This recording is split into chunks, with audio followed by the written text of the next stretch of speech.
वह कवयित्री विद्वान है। क्या कह रहे हो? हाँ हाँ, अध्यापक ने पुस्तक पर हस्ताक्षर कर दिया है। कल जब सड़क पे आया था तभी देखा था, बेचारे घायल का प्राण निकल गया। मेरे मम्मी पापा वह बाजार गए। क्या कह रहे हो? तुम खाना खाने जा रहे हो? मैंने भी खाना है। तुम्हारी बात सुनते सुनते मैं बोर हो गया। रखता हूँ, कल बात करूंगा। अरे, तुम कितनी अशुद्ध और अस्पष्ट भाषा का प्रयोग करते हो। तुम्हारी हिंदी तो बहुत अशुद्ध है। हाँ, तुम सही कह रहे हो।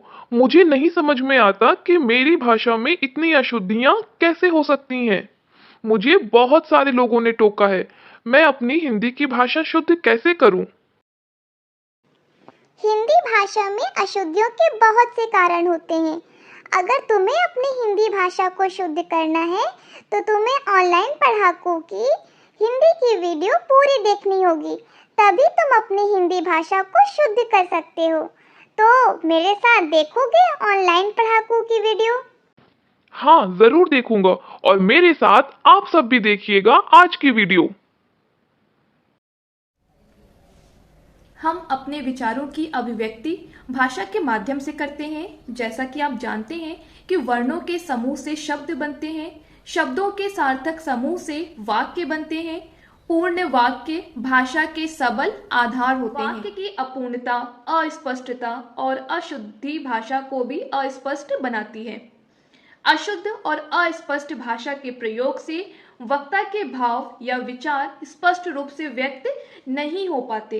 इसलिए अशुद्धियों के प्रति वक्ता, श्रोता एवं विद्यार्थियों को जागरूक होना चाहिए। और वो जागरूकता कैसे फैलेगी? जब हम खुद जानेंगे कि किन किन कारणों से हमारे वाक्यों में अशुद्धता पाई जाती है, या फिर ऐसे कौन से मुख्य बिंदु हैं जिनके कारण हमारी जो भाषा शैली है वो अस्पष्ट हो जाती है। तो चलिए आज की वीडियो शुरू करते हैं और मैं आपको बताती हूँ कि सबसे पहला जो हमारा मुख्य बिंदु है वो है लिंग तथा वचन।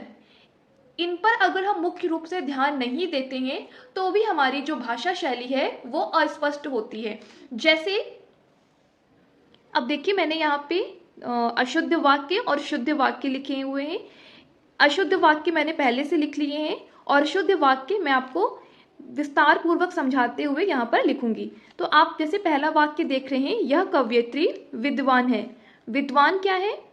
ये अगर हमारा यहाँ पे लिंग पुरुष होता तो ये विद्वान जो था वो सही होता, लेकिन यहाँ पे कवयित्री है यानी कि ये स्त्रीलिंग है, तो इसकी जो विशेषता है वो भी क्या होगी? हमारी स्त्रीलिंग में होनी चाहिए। तो इसलिए यहाँ पर हम इसका जो सही उत्तर है वो लिखेंगे कि यह कवयित्री विदुषी है।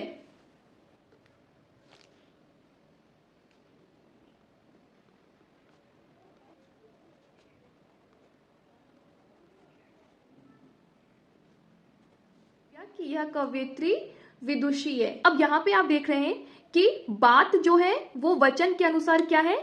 अगर हम वचन के अनुसार अशुद्धि देखें तो बात यहाँ पर अशुद्ध है। इसको शुद्ध करके हम लिखेंगे कि तुम्हारी बातें सुनते सुनते मैं बोर हो गया। तो चलिए लिख लेते हैं। तो इस तरीके से इसका सही आंसर है तुम्हारी बातें सुनते सुनते मैं बोर हो गया। तो जैसे यहाँ पे अध्यापक ने पुस्तक पर हस्ताक्षर कर दिया है। अध्यापक क्या है? एक ही अध्यापक है, लेकिन हम उनको क्या दे रहे हैं? सम्मान दे रहे हैं। तो सम्मान देने की वजह से जो हमारा वचन है वो बहुवचन में हो जाएगा। तो इसका सही आंसर हो जाएगा अध्यापक ने पुस्तक पर हस्ताक्षर कर दिए हैं। ठीक है, तो आइए इसका भी आंसर हम लिख लेते हैं।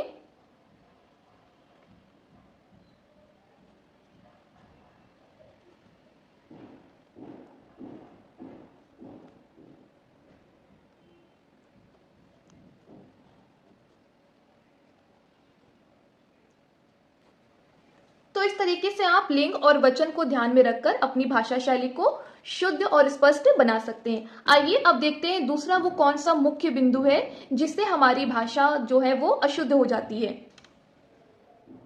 कारक संबंधी अशुद्धियां। अब यहाँ पे हम कारक चिन्ह को ध्यान में रखते हुए अशुद्ध वाक्यों को शुद्ध करेंगे। तो सबसे पहला जो वाक्य है वो है पिताजी कार पर आए हैं। तो यहाँ पे हम कार पर आए नहीं, बल्कि यहाँ पे हम करण कारक से चिन्ह यूज करेंगे। तो यहाँ पे हमारा जो आंसर है वो हो जाएगा पिताजी कार से आए हैं, क्योंकि किसी साधन से वो काम हो रहा है, इसलिए यहाँ पे हम से कारक विभक्ति प्रयोग करेंगे।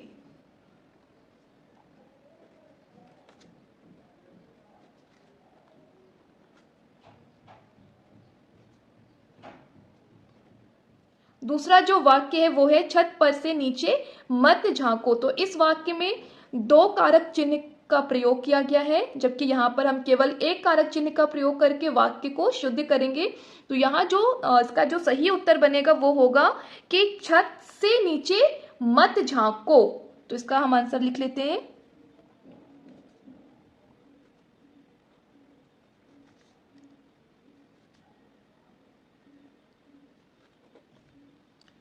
तीसरा जो वाक्य है सावित्री ने पत्र को लिखा। अब देखिए यहाँ पे इसका सही जो उत्तर है वो क्या है कि सावित्री ने पत्र लिखा, पत्र को नहीं, पत्र लिखा। तो यहाँ पे हम इसका आंसर राइट कर लेंगे।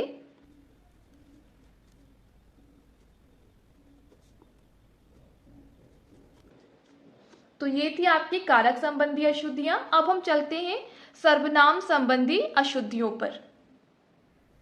सर्वनाम संबंधी अशुद्धियां क्या बताती हैं कि हमें इसमें सर्वनाम शब्द को सही प्रयोग करना है। जैसे यहाँ पे लिखा मैंने मेरे को सुधार लिया है, तो यहाँ पे मेरे जो शब्द है वो यहाँ पर क्या है, बिल्कुल ही अशुद्ध है। इसको हम शुद्ध करके लिखेंगे मैंने अपने आप को सुधार लिया है। यहाँ पे मेरे की जगह हमें जो सर्वनाम शब्द यूज करना है वो है अपने आप को।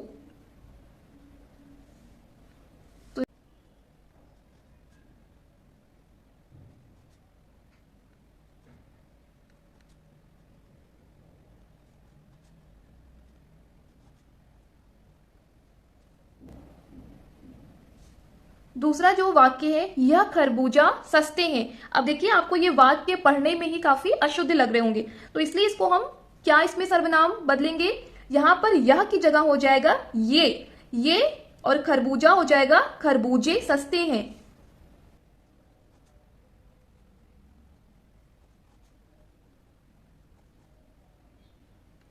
तो इस तरीके से इसका सही जो उत्तर है वो है ये खरबूजे सस्ते हैं। अब चलते अगला जो मुख्य बिंदु है हमारा वो है अधिक पद संबंधी अशुद्धियां। अब अधिक पद संबंधी अशुद्धियां क्या होता है, इसका मतलब है कि जब एक ही वाक्य में भाव को प्रकट करने वाले, उसके अर्थ को प्रकट करने वाले दो शब्दों का प्रयोग किया जाता है, तो वहां पे हम उसे कहते हैं अधिक पद संबंधी अशुद्धियां। या फिर कभी कभी हम ऐसे वाक्यों के लिए प्रयोग करते हैं पुनरावृत्ति संबंधी अशुद्धियां। अब आप जैसे देख रहे हैं यहां पर जो है लिखा है हरीश सज्जन पुरुष है, तो इसका शुद्ध वाक्य होगा हरीश सज्जन है।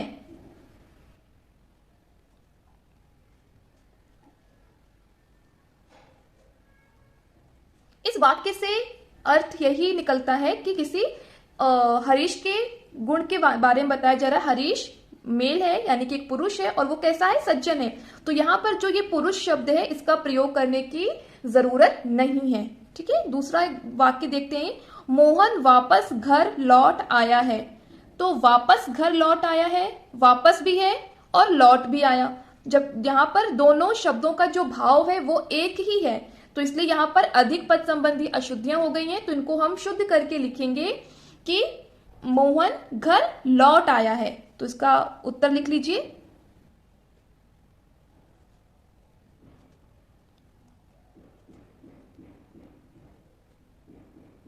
हम देखते हैं कि हमारा अगला मुख्य बिंदु क्या है। क्रिया और क्रिया विशेषण संबंधी अशुद्धियां। कभी कभी हम यहाँ पर क्रिया और क्रिया विशेषण संबंधी अशुद्धियां भी करते हैं। जैसे आप देखिए पेड़ से पत्ते गिरते हैं, तो यहाँ पे जो क्रिया है वो क्या है, बिल्कुल ही अशुद्ध है। इसका जो सही शुद्ध वाक्य बनेगा वो होगा पेड़ से पत्ते झड़ते हैं।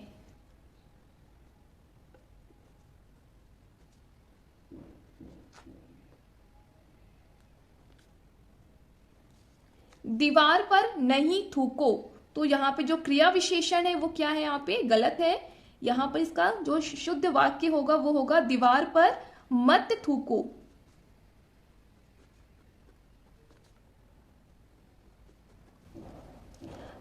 इसके बाद जो है पद क्रम की अशुद्धियां।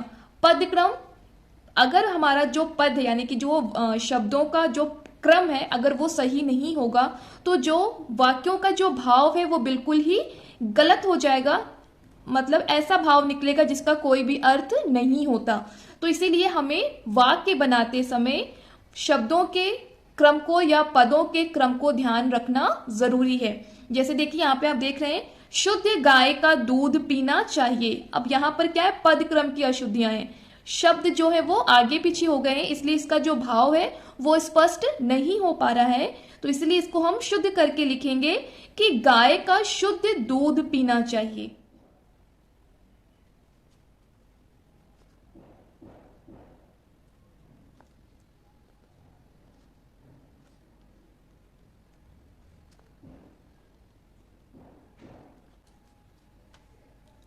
नेक्स्ट जो हमारा वाक्य है वह पागल जानवर हो गया। तो यहाँ पे इसको पदक्रम सही करते हुए लिखेंगे, वह जानवर पागल हो गया।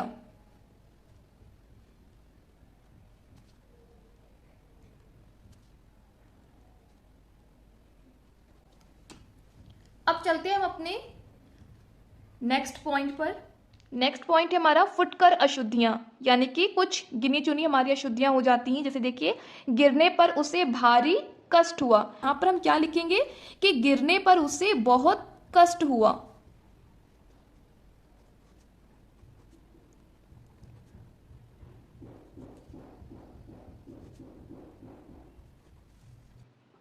दूसरा जो वाक्य है, क्या यह संभव हो सकता है, एक ही शब्द का प्रयोग करेंगे, क्या यह संभव है।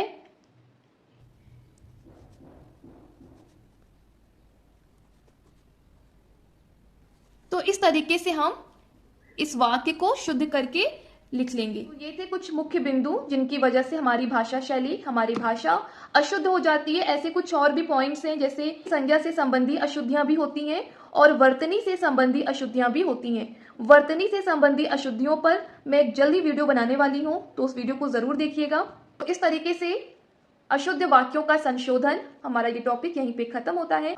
अगर आपको आज की वीडियो पसंद आई हो तो इसको लाइक जरूर कीजिएगा, अपने फ्रेंड्स के साथ शेयर कीजिए और ऑनलाइन पढ़ाकू चैनल को सब्सक्राइब कर लीजिए ताकि आपको मेरी वीडियो की लेटेस्ट नोटिफिकेशंस मिलती रहें। मिलती हूँ आपसे नई वीडियो में किसी नए टॉपिक के साथ, तब तक के लिए धन्यवाद।